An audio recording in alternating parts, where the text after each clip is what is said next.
ये आम धारणा है कि विटामिन डी की कमी से शरीर की हड्डियां कमजोर होती हैं और कई तरह के हड्डी रोग शुरू हो जाते हैं। ये बिल्कुल सच है, लेकिन ये बहुत कम लोग जानते हैं कि विटामिन डी की कमी से न सिर्फ हड्डी बल्कि पेट की समस्याएं बढ़ जाती है और कई बार तो ये हार्ट हेल्थ को बुरी तरह से प्रभावित करता है।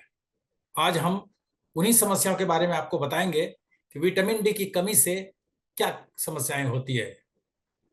हमारे साथ मौजूद वरिष्ठ डॉक्टर ये भी जानेंगे कि अगर शरीर में विटामिन डी जरूरत से ज्यादा हो जाए तो क्या होगा, क्योंकि ये भी एक गंभीर समस्या है।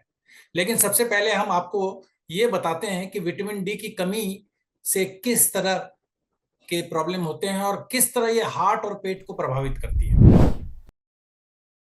Vitamin D gut health maintain रखने में महत्वपूर्ण भूमिका अदा करता है। ये आंत में उन तत्वों को नियंत्रित करता है जिनकी वजह से आईबीडी यानी इरिटेबल बाउल डिजीज और डायबिटीज होते हैं।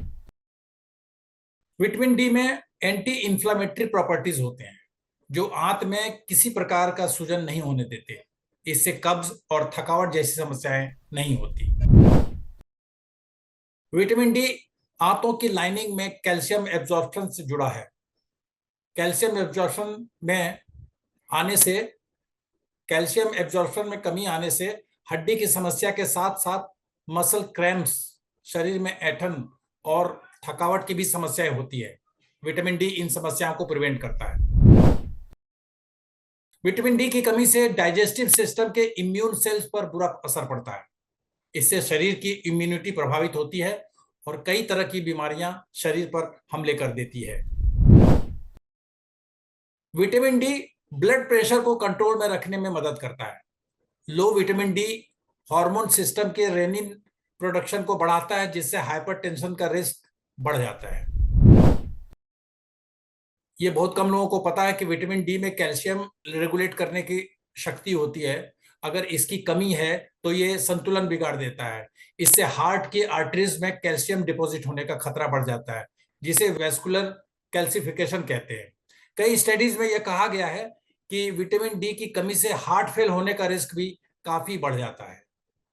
और अब इस मुद्दे पर बात करते हैं डॉक्टर अमिताभ बैनर्जी से। डॉक्टर बैनर्जी कम्युनिटी मेडिसिन के एक्सपर्ट और DY Patil medical college Pune में प्रोफेसर इमेरिटस है। सबसे पहले सर हमें ये बताइए हमारे दर्शकों को कि विटामिन डी डेफिशिएंसी दूर करने के लिए दवाइयाँ सही है या नेचुरल तरीका ही सबसे अच्छा है? यह अच्छा सवाल पूछा है। ये सवाल शायद पहले इसका कोई ये नहीं था, ज़्यादा महत्व नहीं था। अभी थोड़ा ज़्यादा इम्पोर्टेंट हो गया ये सवाल, क्योंकि सबसे नेचुरल सोर्स तो सनलाइट है, आउटडोर एक्टिविटीज़ है। तो हम जब पहले ज़माने में हम लोग ओपन में घूमते थे, खेलते थे, बच्चे साइकिल में घूमते थे, और काफ़ी एक्सपोजर हो जाता था। छत में हम विंटर में छत में बैठते थे, गप मारते थे, तो दिन भर में काफ़ी विटामिन डी मिल जाता था। पर अभी का जो ऐसा सिचुएशन है कि अभी लोग बाहर नहीं जाते हैं, एयर कंडीशन कार में घूमते हैं, एयर कंडीशन ऑफिस में रहते हैं, और काफ़ी हेल्थ कॉन्शियस हो गए। क्या कॉस्मेटिकली स्किन खराब हो जाएगा, कई ऐसे हैं तो फिर सनस्क्रीन लगा लेते हैं। और ये सब से क्या होता है, विटामिन डी की कमी अभी ऑलमोस्ट यूनिवर्सल है। जहाँ भी सर्वे किए हैं, high level of vitamin D deficiency पाया गया है। हमको आश्चर्य हुआ था, अभी 5-6 साल पहले हमारे डिपार्टमेंट में सर्वे किए थे, स्टूडेंट्स में किए थे, टीचर्स में किए थे, कम्युनिटी में किए थे। तो स्टूडेंट्स जो थे, आजकल के जो स्टूडेंट्स थे मेडिकल कॉलेज के, उनमें सबसे कम विटामिन डी पाए गए थे। और जो स्टाफ थे, मेंबर्स जो पहले जनरेशन के थे, उनसे भी कम पाए गए थे, 2 टाइम्स कम पाए गए थे। तो मतलब अभी चेंज हो रहा है, सोशल चेंजेस हो रहे हैं, लाइफस्टाइल चेंजेस हो रहे हैं, तो विटामिन डी की कमियां अभी तकरीबन यूनिवर्सल ही है। तो इसलिए अगर विटामिन डी इनसफिशेंट है या डेफिशिएंट है, पर्टिकुलरली अगर डेफिशिएंट है, 3 ग्रेड में इसको मेजर किया जाता है। एक तो होता है सफिशेंट, एक होता है इनसफिशेंट, और एक होता है डेफिशिएंट। तो पर्टिकुलरली अगर किसी का डेफिशिएंट आ रहा है वैल्यू, तो उसको तो थोड़ा दिन के लिए सप्लीमेंट लेना पड़ जाता है। मतलब नेचुरल सोर्स के अलावा मेन नेचुरल सोर्स है आपका सनलाइट, जो एक्सपोजर आजकल कम हो रहा है। दूसरे जो सोर्सेज है आपके डेयरी प्रोडक्ट्स में या मिल्क में, उसमें इतना मात्रा में नहीं है, अंडे में, एग्स में, मीट में। तो कई ऐसे फोर्टिफाइड होते हैं, विटामिन डी फोर्टिफिकेशन होते हैं, आटा का होता है या कुछ और फूड प्रोडक्ट्स के होते हैं, तो उससे कुछ मिल सकते हैं विटामिन डी हमको। आपने बताया 3 लेवल होते हैं। मैंने डॉक्टर साहब ये भी सुना है कि बहुत से लोग ऐसे हैं जिनको विटामिन डी जरूरत से बहुत ज्यादा है और वो उसमें भी प्रॉब्लम होती है, तो क्या हाँ प्रॉब्लम? हाँ हाँ, वो भी डेंजरस है। Toxicity, vitamin D, hyper vitaminosis D हो जाता है, क्योंकि ये विटामिन डी जो है ये वाटर सॉल्युबल नहीं है, ये फैट सॉल्युबल है। जैसे वाटर सॉल्युबल विटामिन है, विटामिन सी होता है, विटामिन बी कॉम्प्लेक्स होता है, वो हमारे बॉडी से आसानी से निकल जाता है, तो टॉक्सिसिटी के संभावना बहुत कम रहता है, वॉश आउट हो जाता है। पर ये फैट सॉल्युबल है, तो ये बॉडी में एक्यूमुलेट हो जाता है विटामिन डी। तो इससे क्या है कि हमको थोड़ा सावधानी करना है, क्योंकि कई लोग ओवरडोज कर लेते हैं, क्योंकि आजकल इतना विटामिन डी के बारे में इंफॉर्मेशन आ रहा है हर चीज़ के साथ, हेल्थ के बारे में और डेफिशिएंसी के बारे में। कई लोग अपने मर्जी से लेना चालू करते हैं, वो डेंजरस है। वो अंडर मेडिकल सुपरविजन ही लेना चाहिए, और अपना जो ब्लड वैल्यू है उससे कैलिब्रेट करना चाहिए, क्योंकि अगर विटामिन डी ज़्यादा होगा तो कैल्शियम इकट्ठा हो जाता है बॉडी में, क्योंकि ये कैल्शियम मेटाबॉलिज्म काफ़ी इसका स्ट्रॉन्ग कोरिलेशन है। और कैल्शियम से फिर कॉन्स्टिपेशन हो सकता है, वॉमिटिंग हो सकता है, किडनी में भी स्टोन्स हो सकते हैं। तो टॉक्सिसिटी से भी सावधानी रखना है। तो ये केयरफुल रहना चाहिए कि इसको काफ़ी नाप तौल के इसका ये करना चाहिए, इसका संतुलन रखना चाहिए, बॉडी में ओवर भी नहीं होना चाहिए, डेफिशिएंट भी नहीं होना चाहिए। सर, मैं ऐसे कुछ लोगों को जानता हूं जो विटामिन डी की दवा नहीं खाते हैं, उसके बावजूद विटामिन डी उनके शरीर में बहुत ज्यादा है, जिसके कारण कि उनको डॉक्टर से संपर्क करना पड़ा है। तो ये कैसे हो जाता है? ये उनका देखना पड़ेगा, उनका बैकग्राउंड देखना पड़ेगा, क्या वो आउटडोर ज़्यादा रहते हैं। कई लोग ऐसे स्पोर्ट्स पे पार्ट लेते हैं, जैसे गोल्फ में दिन भर गोल्फ खेलते हैं ओपन में, या सनलाइट में, या फिर कोई उनको दूसरा कुछ हो सकता है कि भाई दूसरा उनका कुछ दूसरा कोई हार्मोनल प्रॉब्लम हो, पर यूजुअली तो होना नहीं चाहिए। और यह बहुत फेयर स्किन्ड हो, उन लोग का एब्जॉर्प्शन ज़्यादा होता है, डार्क स्किन में कम होता है। तो इंडिविजुअल केस को हमको उसके तह तक जाना पड़ेगा, तो उसका देखना पड़ेगा लाइफस्टाइल कैसा, आउटडोर कितना टाइम टाइम बिताता है, और दूसरे कोई और कोई प्रॉब्लम तो नहीं है, ये देखना पड़ेगा। आमतौर पर लोग ये मानते हैं और ये कहा जाता है कि विटामिन डी की डेफिशिएंसी से हड्डियां कमजोर होती है, जॉइंट पेन होता है, अर्थराइटिस होता है, तमाम तरह के प्रॉब्लम्स होते हैं। लेकिन मैं जब स्टडी कर रहा था तो मैंने देखा कि विटामिन डी की डिफिशियंसी का संबंध हार्ट हेल्थ से भी है। हार्ट हार्ट फेल्योर का भी रिस्क बढ़ता है इससे, और आर्टरीज में कैल्शियम डिपॉजिट हो सकता है। तो हार्ट हेल्थ से इसका क्या और कैसा संबंध है? ये मिस्टर मालवीय बहुत अच्छा सवाल पूछा आपने।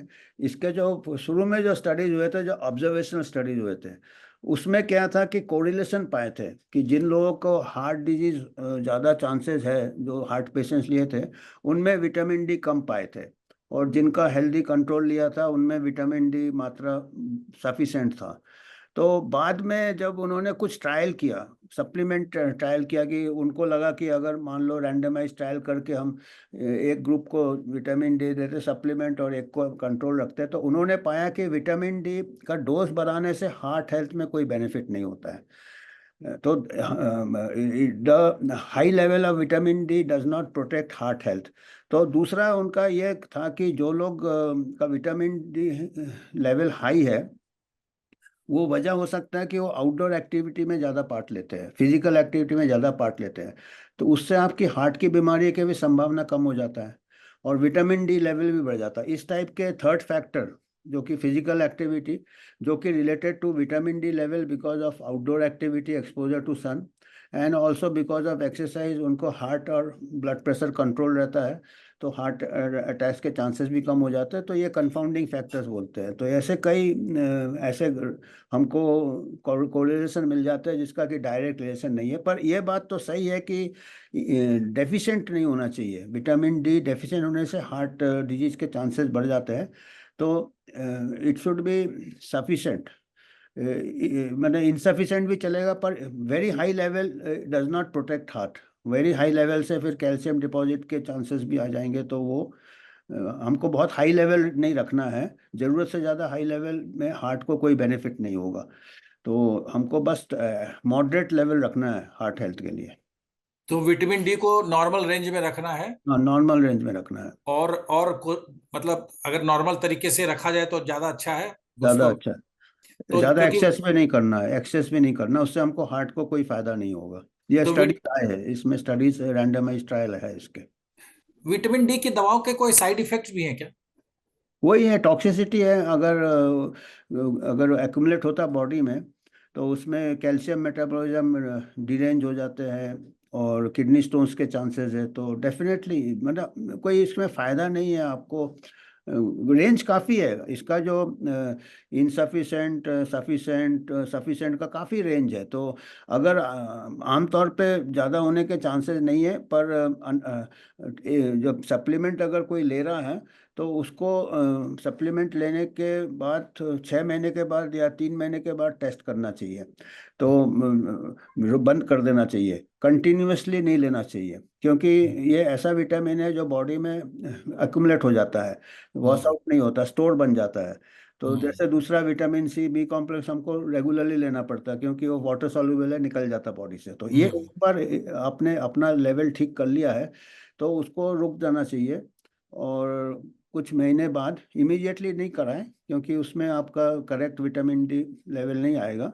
तो 3 महीने बाद वॉश आउट पीरियड दे, आपने सप्लीमेंट बंद कर दे, उसके बाद टेस्ट कराइए। और थोड़ा बहुत बेस्ट है, जैसे मैंने बताया, आपने भी, हमने शुरू में बात किया था, नेचुरल। अगर 15 मिनट भी थोड़ा एक्सपोज करे अपने आप को सन में, तो उसको डेली का जो रिक्वायरमेंट है वो मिल जाएगा। 15 मिनट पर्टिकुलरली सुबह, समर में सुबह 8 से लेके 10 बजे तक ये पीरियड है, जबकि मैक्सिमम बेनिफिट मिल सकता है without exposure to sun also. मतलब हीट, ज़्यादा गर्मी हो जाता है, इसलिए 10 बजे, बट 8 और 10 बजे के बीच में थोड़ा अगर गार्डनिंग कर ले और ये कर ले। अभी मैंने देखा कि मेरे मेरा विटामिन डी मैंने कराया, जैसे आपने पूछा था कि ऐसे करेंगे, तो मेरा विटामिन डी कम निकला। तो मैं बड़ा आश्चर्य हो गया, क्योंकि दिन भर हम वेबिनार ही करते रहते। वाइफ भी मेरे साथ है, तो मैंने कहा तुम भी करा लो। तो वाइफ का विटामिन डी काफ़ी हाई निकला, क्योंकि वाइफ वो गार्डनिंग करती है बैल्कनी में। हालांकि आधा घंटा ही करती होगी, पर उसमें उसको सफिशेंट मिल गया उसको। मतलब हमको ये पता चला कि अगर आधा घंटा भी बैल्कनी में वो काम कर रही है, तो उसका विटामिन डी मेरे से ज़्यादा है और मेरा डेफिशिएंट आ गया। तो वो बेस्ट है, एक बार टेस्ट करा के उसके बाद फिर कंटिन्यूड रखे, थोड़ा सा एक्सपोजर इन द सन।